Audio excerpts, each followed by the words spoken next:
Hi guys, welcome back to ThinkView. My name is William. So at first I was a little bit unsure about choosing the iPhone 15 Pros or the iPhone 15 Plus, but picking the iPhone 15 was an easy decision for me. So in today's video, I will share my thoughts about this phone and a few reasons why I choose the iPhone 15. If I have to choose the most valuable products in terms of price this year, then I will have to choose the iPhone 15. It costs $800 and it's $200 cheaper than the iPhone 15 Pro. But the difference in user experience between the iPhone 15 and iPhone 15 Pros has narrowed a lot this year. I'm not saying the iPhone 15 is better than the iPhone 15 Pro, because it's not. But considering the $200 price gap and the current differences, and just think how different the iPhone 14 and iPhone 14 Pro were last year, and you will see that the iPhone 15 this year was really a good deal. The design of the iPhone 15 has been adjusted a bit. Note that every part has been refined, from the back to the front and the sides of the phone.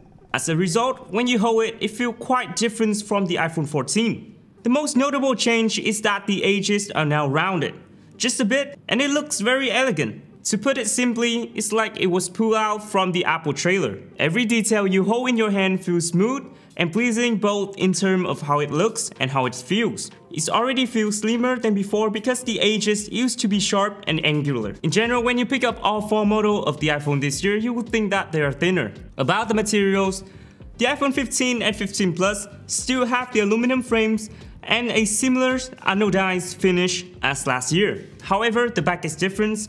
This year it has a unique features that the colors is integrated into the glass, not like the previous year when the glass was clear and the color layer was applied beneath it. This year glass is infused with the color throughout the entire materials using the process that Apple calls dual ions exchange for the glass. My first thought when I read that was Apple knows how to complicate things.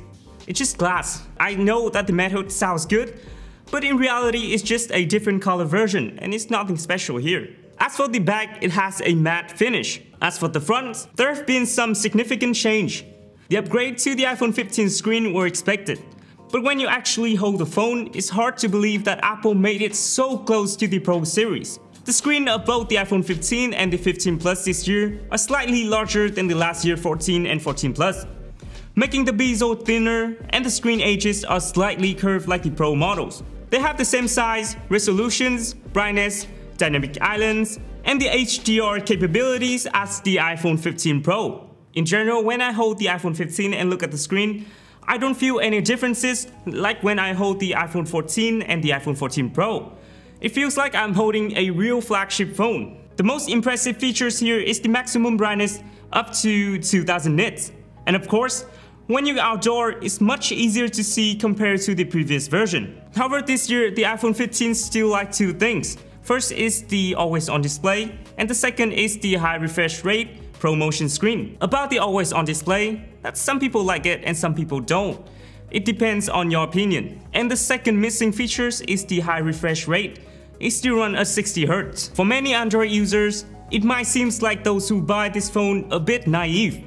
It's like being die-hard Apple fans to spend over $800 on a smartphone with 60 Hz screen in 2023. That's why I choose the iPhone 15, because it has a smaller screen, which means the distance of animations effect to move is shorter, making it look smoother compared to the iPhone 15 Plus. Personally, I think whether it's high or low refresh rate, the cost difference isn't that significant nowadays. Especially for a big company like Apple, I think this is just a features to differentiate a Pro models and a regular models. If they upgrade to 120Hz screen, the number of people buying the iPhone Pro would decrease significantly. So it might take a while for standard iPhones to have the high refresh rate screen. In reality, the experience with the 60 Hz is not bad. It's only feel bad when you place it in the world when $500 to $600 phone can have a 120Hz screen. But when you consider this phone on its own, the touch experience combined with the smoothness of iOS, I believe that everyone will still find the iPhone 15 or even the iPhone 15 Plus perfectly okay. Okay, let's talk about the USB-C port. But I think that's enough, right? In terms of spec, it has been equipped with the A16 chip from last year Pro series. I think that's enough because nowadays everything is super smooth now. Okay, let's talk about the camera.